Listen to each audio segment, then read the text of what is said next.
तो हीट क्या है बेसिकली?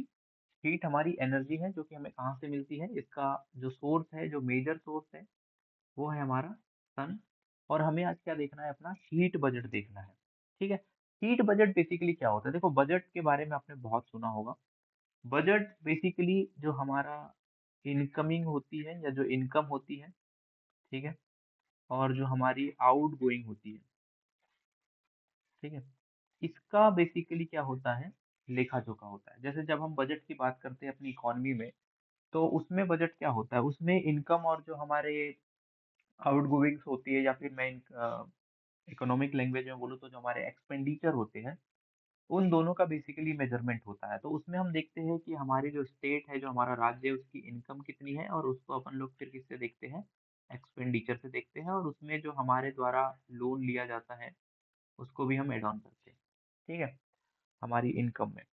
तो इस तरीके से हम लोग बजट को भी देखने वाले हैं। हीट बजट में भी हम लोग क्या देखेंगे कि हमारी जो अर्थ है, वो कितनी हीट प्राप्त करती है, ये हमारी क्या हो जाएगी? इनकम में आ जाएगा। और वो हीट को कैसे लूज़ करती है, ठीक है? जो कि हमारी कहाँ पर जाती है? स्पेस में जाती है, तो वो हमारी किसमें आ जाएगा? आउटगोइंग में आ जाएगा। इन दोनों का हमें मेज़रमेंट करना है। अब ये क्यों ज़रूरी होता है? हीट बजट हमें क्यों ज़रूरी होता है, या फिर हीट बैलेंस क्यों ज़रूरी होता है? ताकि हमारी अर्थ का जो टेम्परेचर है, जो कि हम अर्थ की सरफेस और एटमॉस्फेयर, जो निचला एटमॉस्फेयर है, उसको मिलाकर देखते हैं, that is something near 15 degree Celsius.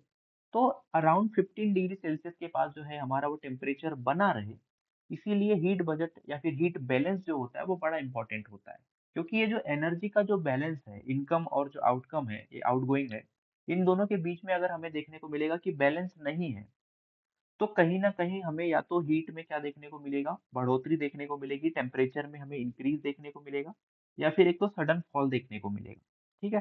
तो इस कारण से बड़ा ज़रूरी है कि हम हीट बजट को समझें, और हीट बजट को समझने के बाद हम इन चीज़ों को भी समझें कि आखिर हमारी जो अर्थ है, या फिर अर्थ का जो निचला एटमॉस्फियर है, वो किस तरीके से गर्म हो रहा है, अर्थ की सरफेस किस तरीके से गर्म हो रही है, और कौन-कौन से फैक्टर्स हैं जो इसे हॉटनेस और कोल्डनेस के लिए क्या होते हैं? हमारे रिस्पॉन्सिबल होते हैं। तो ये हमें समझना पड़ता है, और वो हमें समझने के लिए हीट बजट को समझना है। ठीक है?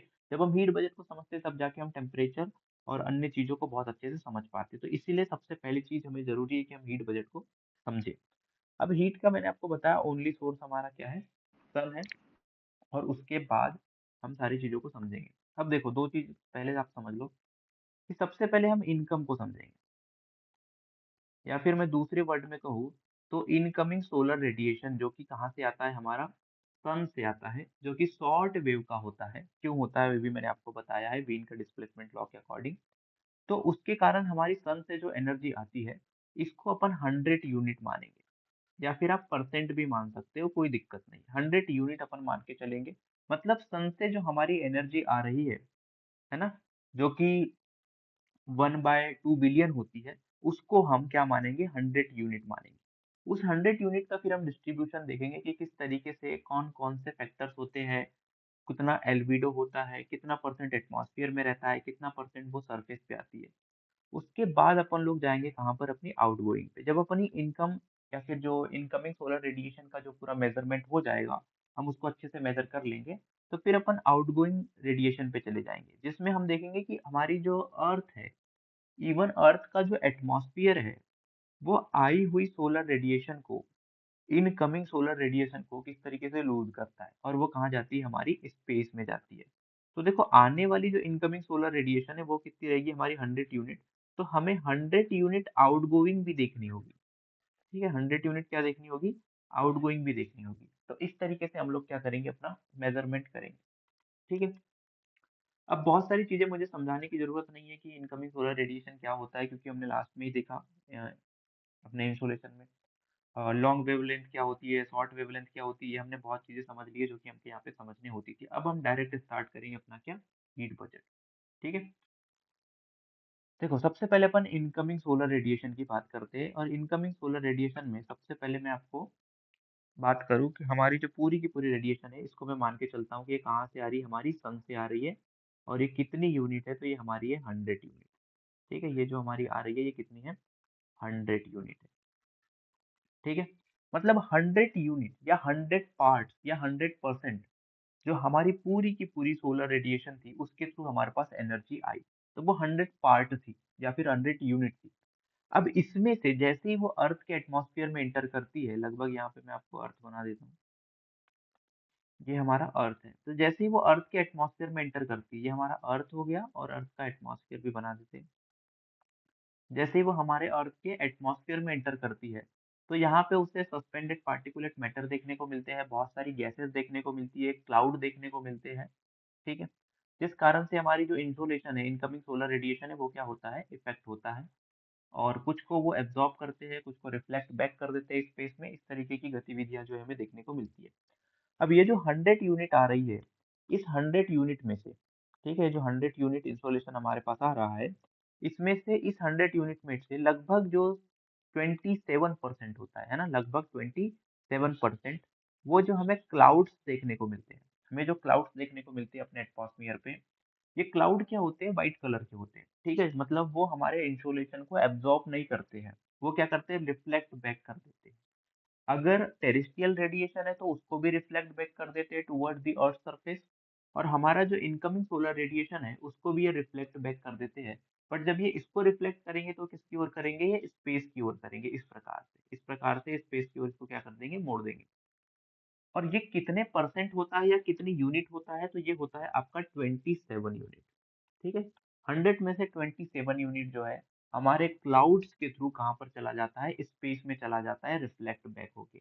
इसके बाद में जो बाकी बचा हुआ परसेंटेज होता है वो हमें कहाँ देखने को मिलता है? नीचे आते हुए देखने को मिलता है। ठीक है? अब जब ये नीचे आता है तो हमें कुछ डस्ट पार्टिकल्स देखने को मिलते हैं। ठीक है? कुछ डस्ट पार्टिकल्स हमें देखने को मिलते हैं। इस प्रकार से हमें कुछ डस्ट पार्टिकल्स देखने को मिलते हैं। ठीक है? अब ये डस्ट पार्टिकल क्या करते हैं?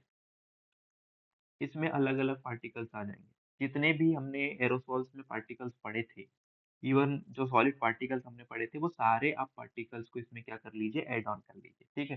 चाहे वो कार्बन सूट हो, चाहे वो सॉल्ट कंटेंट हो, है ना? चाहे फिर वो हमारे वोल्केनिक इरप्शन के कारण गया हो, वो सारे के सारे कंटेंट को आप इसमें ऐड ऑन कर लीजिए। ये जो कंटेंट होते हैं, सस्पेंडेड पार्टिकुलेट मैटर या जो एरोसॉल्स होते हैं, जो सॉलिड पार्टिकल्स होते हैं, ये इंसुलेशन के साथ 2 प्रकार की क्रियाविधि करते हैं, ठीक है? 2 प्रकार से क्रिया करते हैं।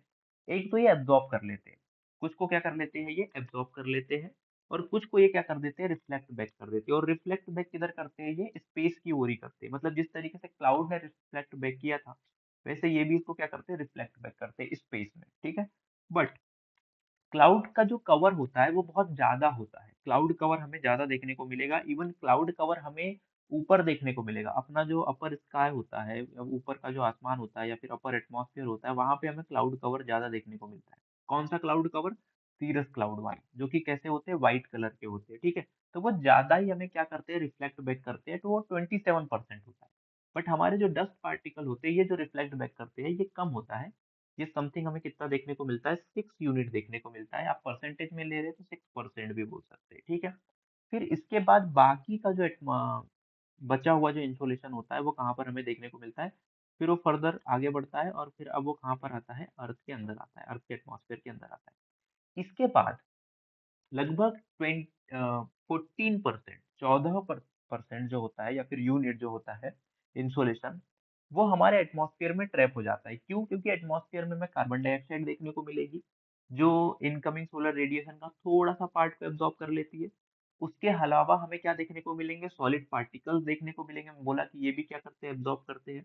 उसके अलावा हमें जो H2O देखने को मिलती है, हमें जो ग्रीन हाउस गैस के रूप में काम करने वाली H2O देखने को मिलती है, मतलब वाटर वेपर देखने को मिलती है। तो बड़े मात्रा में हमारी जो वाटर वेपर होती है, वो क्या करती है? हीट को ट्रैप करती है, ठीक है?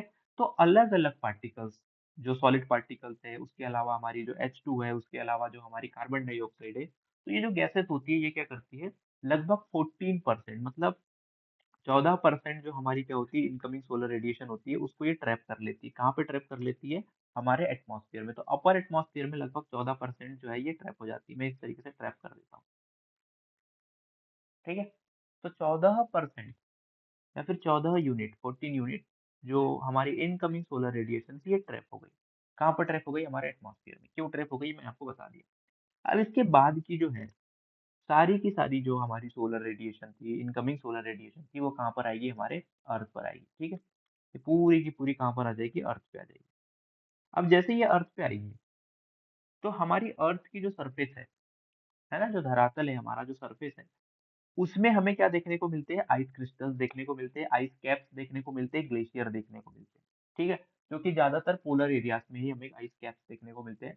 तो ये क्या करेंगे, हमारे जो आइस क्रिस्टल्स हो गए, आइस कैप्स हो गए, मतलब जितनी भी बर्फ की चादरें बनी हुई होगी, ये क्या करेगी, 2 यूनिट को, देखो ये था 27 यूनिट, ये था 6 यूनिट, यहाँ पे हमें देखने को मिलेगी ओनली 2 यूनिट। 2 यूनिट्स जो हमारी क्या होती है, इनकमिंग सोलर रेडिएशन होती है, उसको बिना एब्जॉर्ब करे क्या कर दिया जाता है, रिफ्लेक्ट बैक कर दिया जाता है, कहाँ की ओर, स्पेस की ओर, और ये केवल 2 यूनिट होती है। ठीक है, कितनी होती है, 2 यूनिट होती है। तो मैं अगर आपको सिंपल शब्दों में बताऊं, तो ऐसी कितने परसेंट या फिर कितनी यूनिट इनकमिंग सोलर रेडिएशन थी जो कि सेंसिबल हीट में कन्वर्ट नहीं हुई, जो कि हमारी हीट एब्जॉर्ब नहीं हुई, बिना हीट को एब्जॉर्ब किए, बिना हीट को अवशोषित करे, क्या कर दिया गया, उसका रिफ्लेक्ट बैक कर दिया गया। तो वो कभी कुछ हमें इस प्रकार से देखने को मिलेगी, 27 यूनिट जो देखने को मिलेगी, that is because of cloud. 6% जो हमें देखने को मिलेगी, ये देखने को मिलेगी डस्ट पार्टिकल के द्वारा, या फिर मैं इसको लिख देता हूँ सॉलिड पार्टिकल के द्वारा। 2% या 2 यूनिट्स जो हमें देखने को मिलेगी, वो हमें देखने को मिलेगी किसके द्वारा, आइस के द्वारा, बट मैं यहाँ लिखता हूँ सरफेस, क्योंकि वो सरफेस के आइस के द्वारा की जा रही है, क्योंकि आइस क्रिस्टल तो आपको क्लाउड में भी देखने को मिलेगा। ठीक है, तो इस तरीके से हमने क्या देखा कि लगभग अप्रोक्स 35 यूनिट जो है, ठीक है, 35 यूनिट जो है इनकमिंग सोलर रेडिएशन का, 35 यूनिट ऐसा है जो कि बिना एब्जॉर्ब किए, बिना अवशोषित किए, अवशोषित करते हैं ना जब हम, तो वो हीट सेंसिबल हीट में कन्वर्ट होती है। तो हीट बिना सेंसिबल हीट में कन्वर्ट हुई है, बिना अवशोषित किए क्या हो जाती है, रिफ्लेक्ट बैक हो जाती है टुवर्ड दी स्पेस, जिसको अपन लोग बोलते हैं एल्बिडो। मतलब एल्बिडो इनकमिंग सोलर रेडिएशन का ऐसा पार्ट है जो पृथ्वी के वायुमंडल या धरातल के द्वारा बिना अवशोषित किए क्या हो जाता है, रिफ्लेक्ट बैक हो जाता है। ठीक है, मतलब बिना एब्जॉर्ब करे रिफ्लेक्ट बैक हो जाता है towards the space by our atmosphere and earth surface. तो ये हमें क्या देखने को मिलेगा, एल्बिडो देखने को मिलेगा। ठीक है, उसके बाद जैसे ही हम 35 यूनिट्स को क्या करते हैं, माइनस करते हैं 100 में से, तो कितना निकल के आता है, 65 यूनिट्स। तो ये 65 यूनिट्स वो यूनिट्स है जो कहीं ना कहीं हमारी अर्थ के द्वारा क्या की जाती है, एब्जॉर्ब की जाती है, अवशोषित की जाती है। अब अर्थ में एटमॉस्फेयर भी आता है, और अर्थ में क्या आता है हमारा, अर्थ सरफेस भी आता है। तो सरफेस और एटमॉस्फेयर दोनों मिलके 65 यूनिट को क्या करते हैं, हमारे एब्जॉर्ब करते हैं या यूज में लेते हैं। अब इसमें भी तो 14% जो अभी मैंने आपको दिखाया, ये 14% वो यूनिट होती है, वो मात्रा होती है जो हमारे एटमॉस्फेयर के द्वारा क्या कर ली जाती है, ट्रैप कर ली जाती है, एब्जॉर्ब कर ली जाती है। ठीक है, तो ये हमारे एटमॉस्फेयर से होता है। एटमॉस्फेयर से जैसे ही मैं 14% माइनस करता हूँ, तो निकल के आता है हमारा 51 यूनिट। ठीक है, 51, सॉरी,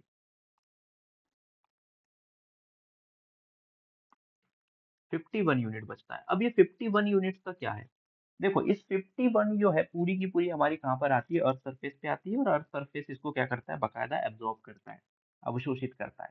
बट इस 51 यूनिट में से भी आप लोग याद रखिएगा कि जो हमारी लगभग 17%, है ना, मतलब 17 यूनिट जो होती है, या फिर 17% जो होता है इनकमिंग सोलर रेडिएशन का part, direct sorry diffuse light के रूप में आता है। डिफ्यूजन किससे होता है, सॉलिड पार्टिकल से। तो सॉलिड पार्टिकल का क्या करते हैं, उसका डिफ्यूजन कर देते हैं, और वो डिफ्यूज्ड लाइट के रूप में कितना परसेंट, 17 यूनिट, या फिर 17% भी बोल सकते हो आप, कहाँ पर आता है, हमारे और सरफेस पे आता है। तो मैं उसे कुछ इस प्रकार से दिखा देता हूँ, ये डिफ्यूज लाइट, ठीक है, जिसको हिंदी में दीवा प्रकाश बोलते हैं। ये डिफ्यूज लाइट कितने परसेंट होता है या कितनी यूनिट होती है, तो ये होती है 17। डायरेक्ट कितना आता है, तो उसमें से आप माइनस करोगे तो आई थिंक निकल के आएगा 34। तो ये 34 आपका डायरेक्ट आता है। मतलब इस 51 में से, जो कि डायरेक्ट हमारे एटमॉस्फेयर से और सरफेस में आ रही है, इसमें से 17 यूनिट जो है वो कैसी आएगी, डिफ्यूजन से आएगी।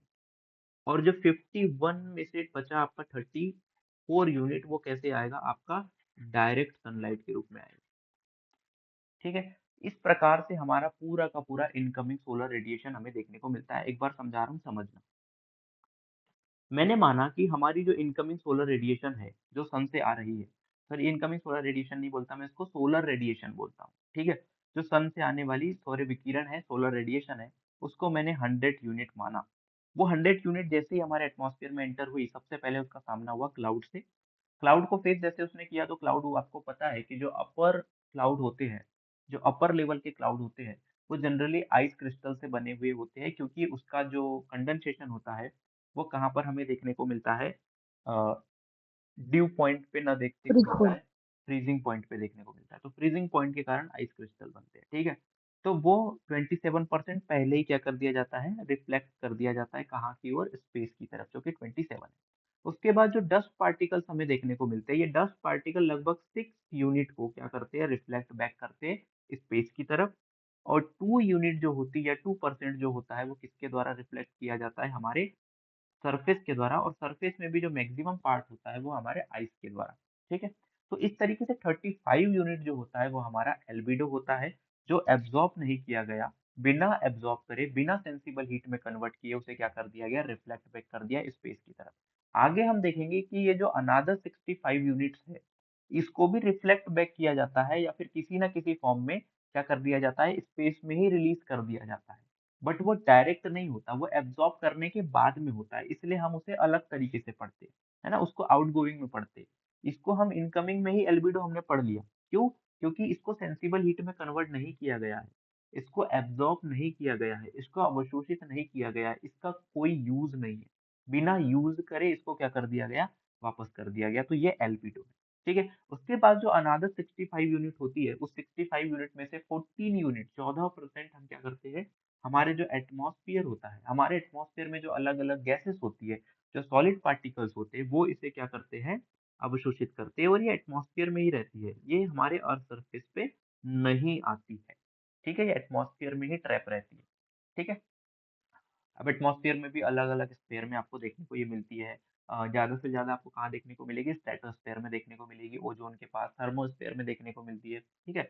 कुछ मात्रा हमें कहाँ देखने को मिलेगी, हमारे सबसे निचले मंडल ट्रोपोस्फेयर में देखने को मिलेगी, क्योंकि वहां पे भी कार्बन डाइऑक्साइड और H2O देखने को मिलेगा, तो वो एब्जॉर्ब करता है। उसके बाद जो अनादर 51 बचा था, हमारा 51 यूनिट जो बची थी, इसमें से 17 यूनिट जो होती है, वो डिफ्यूज लाइट के रूप में सरफेस पर आता है।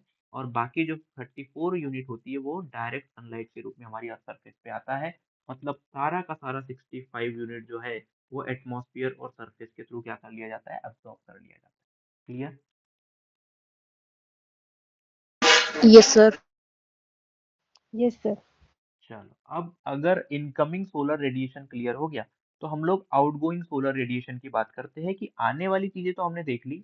अब अपन उन चीजों की बात करते हैं जो कि अर्थ सरफेस से बाहर की तरफ जाती है। सर जो एल्बिडो होगा, जो ऊपर वाला 27, वो शॉर्ट वेव में ही होगा ना? हाँ,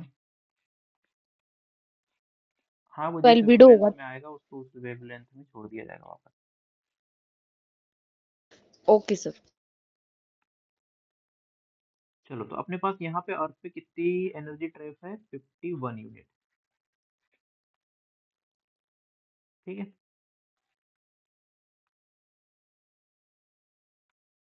किसी ने कोई क्वेश्चन पूछा था लास्ट क्लास में, है ना, वो अभी बाद में आप लोग मुझसे पूछ लेना, कल अपनी क्लास नहीं हो पाई, हम नहीं समझ पाए उसको। 51 यूनिट यहाँ पर है, 35 यूनिट जो कि हमारा एल्बिडो है, वो रिफ्लेक्ट हो चुका है। और 14 यूनिट जो है, वो हमारी कहाँ पर है, एटमॉस्फेयर में ट्रैप है। इसमें से देखो, 35 को तो आप ट्रैप सर उसको कर दो, ब्लर कर दो। यस। सर सर जो ये जो सर जैसे क्लाउड है या जो रिफ्लेक्ट बैक हो रहा है, तो ये भी सर शॉर्ट वेव में ही जाएगा वापस? जिस वेवलेंथ में आएगा, उस वेवलेंथ में उसको रिफ्लेक्ट बैक कर देंगे। सर एब्जॉर्ब होता तब जाके वो फिर देखो, जो हमारी वेवलेंथ होती है ना, वो करती है एमिटिंग बॉडी पे डिपेंड, जो एमिट कर रही हुई बॉडी है उस पर डिपेंड करती है। अब वो एमिट नहीं कर रही, वो केवल उसको रिफ्लेक्ट बैक कर रही है। अब उसमें कुछ परिवर्तन हो सकता है, जैसे फॉर एग्जांपल के लिए अपन बात करें कि जो बॉल की स्पीड होती है, वो किसके ऊपर डिपेंड करती है, वो डिफ्लेक्शन के ऊपर डिपेंड नहीं करती, वो डिपेंड करती है कि बॉलर किस स्पीड से फेंक रहा है, उसकी आर्म स्पीड क्या है, वो आर्म स्पीड के ऊपर डिपेंड करती है। जिस स्पीड जो आपकी आर्म स्पीड होगी उस स्पीड से बॉल निकलती है। अब अगर वो बीच में एयर से डिफ्लेक्ट हो गई, है ना, तो कुछ चेंज आएगा उसकी स्पीड में। चलो तो अभी अपन 51 यूनिट का देखते हैं। सबसे पहले हम ये मान के चलते हैं कि अपना ये 14 यूनिट हमारी एटमॉस्फेयर में कैसी है, ट्रैप। चलो 51 यूनिट को समझो, अभी बाकी चीजों को बाद में देखेंगे अगर कोई डाउट भी रहता है तो। इसमें देखो, अर्थ ने ये 51 यूनिट को पूरा का पूरा एब्जॉर्ब कर लिया, अवशोषित कर लिया है। अवशोषित करने के बाद जब नाइट का टाइम आता है, या फिर नाइट टाइम ना बोलो, जब वो अवशोषित कर चुकी होती है, ये डे टाइम में भी हो सकता है, जरूरी नहीं कि नाइट टाइम में, डे टाइम में भी हो सकता है। ठीक है, तो जैसे एब्जॉर्ब करेगा और जब वो गर्म हो जाएगी, जब वो अपने हाईएस्ट पॉइंट पे पहुंच जाएगी, एक पीक पॉइंट पे पहुंच जाएगी, तो वो क्या करेगी, एमिट करना स्टार्ट करेगी। मतलब फिर से जो उसके पास जितना भी टेम्परेचर होगा, टेम्परेचर के रूप में जो हीट होगी, ये सही वर्ड होगा, कि टेम्परेचर के रूप में जो हीट होगी उसके अंदर अवशोषित, उसको वो क्या करेगी, धीरे धीरे एमिट करना स्टार्ट करेगी। ठीक है, उसको उत्सर्जित करना स्टार्ट करेगी। अब ये अलग अलग फॉर्म में होता है। ठीक है, जिसमें से हमारा जो 23 यूनिट होती है, वो डायरेक्ट रेडिएशन के रूप में क्या होती है हमारी, एमिट की जाती है। ये रेडिएशन के रूप में होता है। ठीक है, हीट ट्रांसफर की अलग अलग मेथड होती है, वो अपन देखेंगे। इसमें से 23 जो होती है वो किसके रूप में होता है, रेडिएशन के रूप में होता है। ठीक है, रेडिएशन का मतलब आपको पता होगा, बट अपन आगे भी देखेंगे। रेडिएशन का सिंपल सा मतलब ये होता है कि जिसमें हीट ट्रांसफर के लिए, है ना, रेडिएशन बेसिकली हीट ट्रांसफर की एक ऐसी मेथड है जिसमें हीट के ट्रांसफर के लिए किसी मीडियम की आवश्यकता नहीं होती, किसी माध्यम की आवश्यकता नहीं होती, नो नीड ऑफ मीडियम। बिना किसी मीडियम के हमारी हीट क्या हो जाती है, ट्रांसफर हो जाती है, जिसको हम बोलेंगे लॉन्ग वेव टेरेस्ट्रियल रेडिएशन। इसको अपन लोग क्या बोलेंगे, ये जो 23% है, इसको अपन लोग बोलेंगे लॉन्ग वेवलेंथ टेरेस्ट्रियल रेडिएशन। ठीक है, long wavelength terrestrial radiation. Long wavelength क्यों है, क्योंकि अर्थ जो कि एमिटिंग बॉडी है एक, उसका टेम्परेचर सन की तुलना में कम होता है, तो इससे जो वेवलेंथ निकलेगी वो लॉन्ग वेवलेंथ की होगी, क्योंकि इसकी फ्रीक्वेंसी कम है। इस कारण से इसकी जो तरंग दैर्ध्य है, जो वेवलेंथ है, वो कैसी होगी, बड़ी होगी। तो 23 यूनिट इससे निकलता है। बट इसके 23 यूनिट में से भी याद रखना, जो 6 यूनिट होता है वो फिर से हमारा एटमॉस्फेयर क्या कर लेता है, ट्रैप कर लेता है, क्योंकि हमारे एटमॉस्फेयर में कार्बन डाइऑक्साइड है। ठीक है, तो कार्बन डाइऑक्साइड क्या करेगी, और H2O भी है, मतलब ग्रीन हाउस गैस जिसको अपन लोग बोलते हैं। तो हमारी वाटर वेपर भी है और कार्बन डाइऑक्साइड भी है। तो ये जो 23 यूनिट हमारे कहाँ से निकल रहा था, अर्थ से निकल रहा था लॉन्ग वेवलेंथ के रूप में, इसमें से 6 यूनिट को, कितनी यूनिट को, 6 यूनिट को क्या कर लिया जाता है, ट्रैप कर लिया जाता है। कहाँ पर, एटमॉस्फेयर में। 14 यूनिट पहले से थी, 6 यूनिट फिर से ऐड हो गई। और बाकी की जो 17 यूनिट होती है ना, बाकी की जो हमारी 17 यूनिट होती है, याद रखना इसको कहाँ पर जाने दिया जाता है, स्पेस में जाने दिया जाता है। इसके साथ कोई समस्या नहीं है। 17 यूनिट को आपने कहाँ पर जाने दिया, स्पेस में जाने दिया। क्लियर इतनी बातें। Yes sir. Yes sir. चलो इसके बाद में, ये तो हमारा लॉन्ग वेव टेरेस्ट्रियल रेडिएशन के रूप में था, ये रेडिएशन से निकला था, ये विकिरण के रूप में निकला था। इसके अलावा कुछ और भी मेथड होती है हमारे हीट ट्रांसफर की। ठीक है, अलग अलग मेथड हमें देखने को मिलती है हमारे हीट ट्रांसफर की, जिसमें से जो 9% होता है ना, कितने परसेंट, 9% जो होता है हीट ट्रांसफर, वो होता है हमारे किसके रूप में, कन्वेक्शन के रूप में। किसके रूप में होता है, हमारे कन्वेक्शन के रूप में, 9 यूनिट। ठीक है, या फिर इसको कहीं कहीं टर्बुलेंस भी लिखा जाता है। ठीक है, ये 9 यूनिट होता है। इसके अलावा जो 19 यूनिट होती है, ठीक है, 19 यूनिट, ये किसके रूप में निकलती है, ये निकलती है इवेपोरेशन के रूप में। ठीक है, ये किसके रूप में निकलती है, हमारी इवेपोरेशन के रूप में। अब देखो थोड़ा सा अंतर अगर आप लोग को समझ में आ रहा होगा कि आखिर ये इवेपोरेशन और हमारा जो कन्वेक्शन है, इसमें बेसिकली अंतर क्या होता है, समझना। थोड़ा ऊपर समझ लेते हैं अपन। जैसे फॉर एग्जांपल के लिए मान लो ये कोई अर्थ का सरफेस है।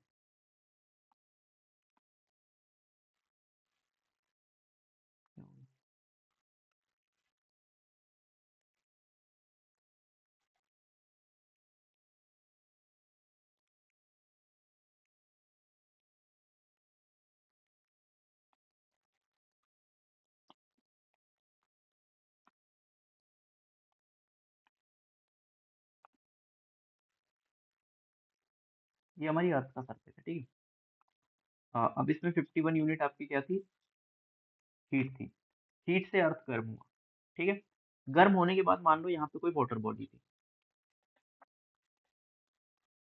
अब ये वाटर बॉडी क्या हुआ, इसका टेम्परेचर बढ़ा, और टेम्परेचर बढ़ने के बाद, ठीक है, एक लिमिटेड हीट जब वो एब्जॉर्ब कर लेता है हमारा वाटर, तो फिर ये किस में कन्वर्ट हो जाता है, गैसियस फॉर्म में। अब ये लिक्विड फॉर्म में था, ये गैसियस फॉर्म में कन्वर्ट हो जाता है, जिसको अपन लोग बोलते हैं इवेपोरेशन। तो जब ये वाटर इवेपोरेट हो जाता है या फिर गैसियस फॉर्म में कन्वर्ट हो जाता है, तो ये हल्का हो जाता है, ठीक है।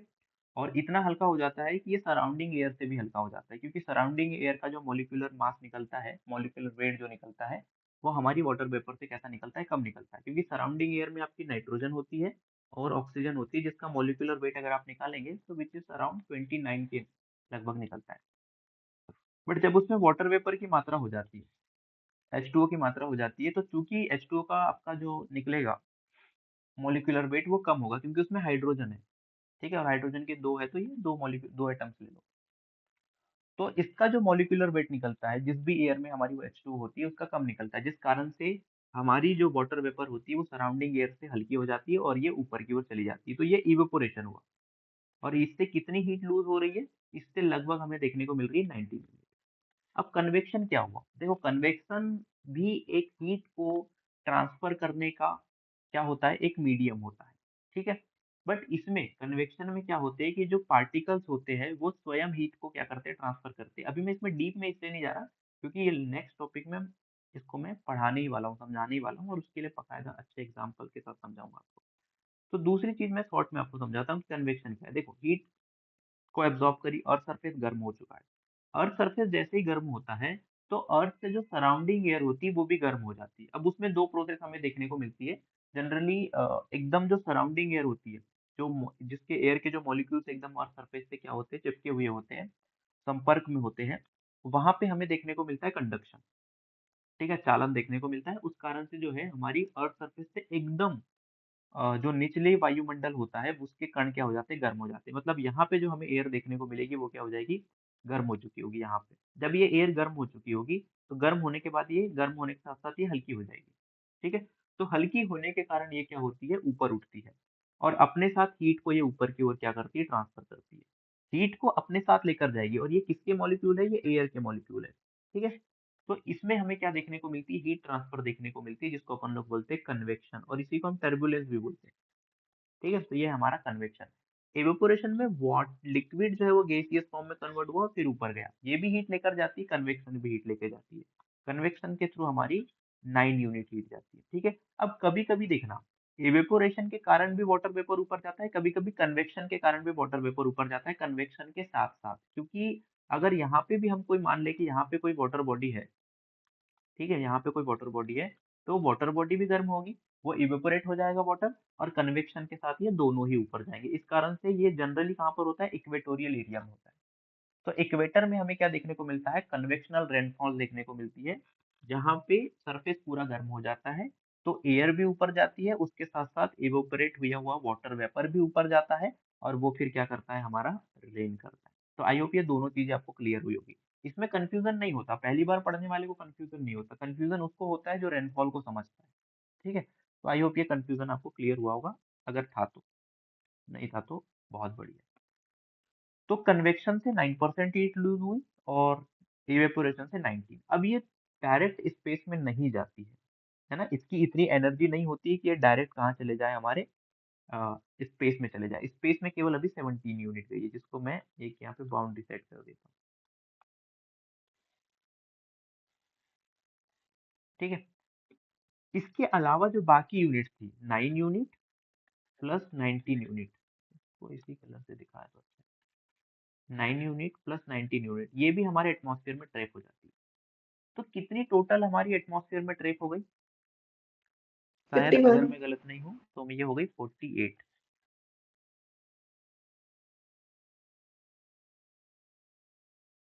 48 हो गई, यस। ठीक है। तो फिर 48 जो है हमारी एटमॉस्फेयर में ट्रैप हो गई, ठीक है। अब देखो 48 हमारी एटमॉस्फेयर में ट्रैप हो गई। अब ये क्या होगा ना, इसमें से जो कुछ कुछ मात्रा जो होगी उसको री रेडिएट किया जाएगा, या काउंटर रेडिएशन या री रेडिएशन बोलते हैं, इस तरीके से। नीचे भेज दिया जाएगा। ये किसका परसेंट होता है? ये 9 और 19% का होता है, कभी-कभी 6% का भी होता है, इसको री रेडिएट कर दिया जाता है। अब ये जो री रेडिएशन आया है किसकी तरफ? अर्थ की तरफ। अब ये अर्थ को गर्म करेगा, ठीक है? कुछ मात्रा में तो ये जो कन्वेक्शन था, ये इवेपोरेशन जो था, ये गर्म कर रहा था। बट उसके अलावा जो अर्थ की हीटिंग होती है वो री रेडिएशन से होती है या काउंटर रेडिएशन से होती है। ये जो काउंटर किया गया है, इसके द्वारा हमारी अर्थ की क्या होती है? फिर से हीटिंग होती है और ये अर्थ को धीरे-धीरे गर्म करते हैं।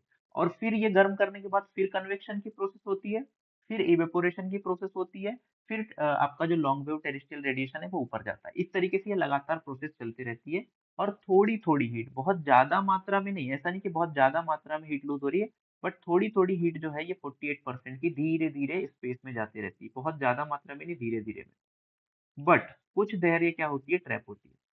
मतलब एक शॉर्ट ड्यूरेशन के लिए ये 48% हमारे एटमॉस्फेयर में क्या होता है? ट्रैप होता है, जो कि री रेडिएशन के रूप में, काउंटर रेडिएशन के रूप में या फिर अर्थ के एटमॉस्फेयर के द्वारा एब्जॉर्प्शन के रूप में ट्रैप होता है। और ये 48 यूनिट ही वो यूनिट होती है जो कि हमारे अर्थ के एटमॉस्फेयर को क्या करके रखती है? गर्म करके रखती है। इवन अर्थ के सरफेस की सराउंडिंग एयर को गर्म करके रखती है। अब इस 48 यूनिट में से आपको पता है कि 14 यूनिट सन के द्वारा आई हुई रेडिएशन होती है और 34 यूनिट वो रेडिएशन होती है जो किसके द्वारा जाती है? अर्थ के द्वारा। इसीलिए हम लोग बचपन से पढ़ते आते हैं कि एनसीईआरटी में लिखा हुआ होता है कि अर्थ जो होता है वो अर्थ से गर्म हो यानी सॉरी हाँ, सही बोला। अर्थ जो गर्म होता है वो टेरेस्ट्रियल रेडिएशन से गर्म होता है या फिर अर्थ की रेडिएशन से गर्म होता है, ना कि सन की। प्राइमरी सोर्स तो सन ही है, बट उसका जो डायरेक्ट इम्पैक्ट हमें देखने को मिलता है वो कितना देखने को मिलता है? 14 यूनिट। बाकी 34 यूनिट किसका देखने को मिलता है हमें? अर्थ का देखने को मिलता है। अभी हीट बजट समाप्त नहीं हुआ। अभी हीट बजट में हमें आउटगोइंग देखनी है। आउटगोइंग में अपन एक बार यहाँ पे मैथ्स करके देख लेते हैं। देखो 17 यूनिट किसके रूप में गया? लॉन्ग वेव टेरेस्ट्रियल रेडिएशन के रूप में, जिसका 6% भाग हमारे कहाँ रह गया? एटमॉस्फेयर में रह गया। बाकी जो 17 में से कितना, नहीं ये 23 था, सॉरी सॉरी सॉरी,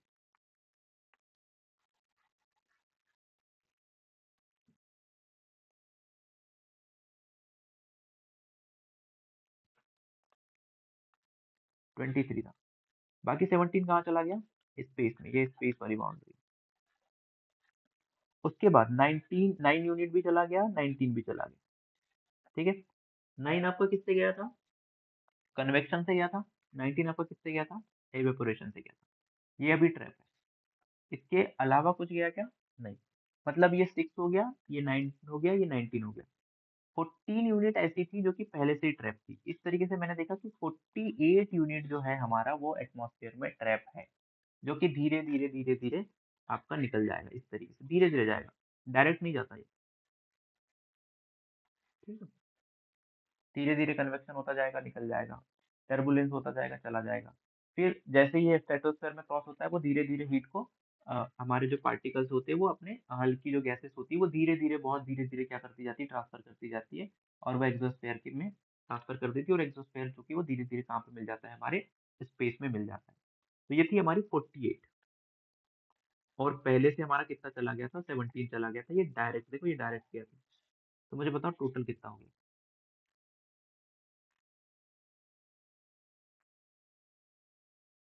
So 65. 65 हो गया। 65. और एल्बिडो कितना था? 35. 35. तो 35. टोटल कितना हो गया? 100. तो हो गया आउटगोइंग 100।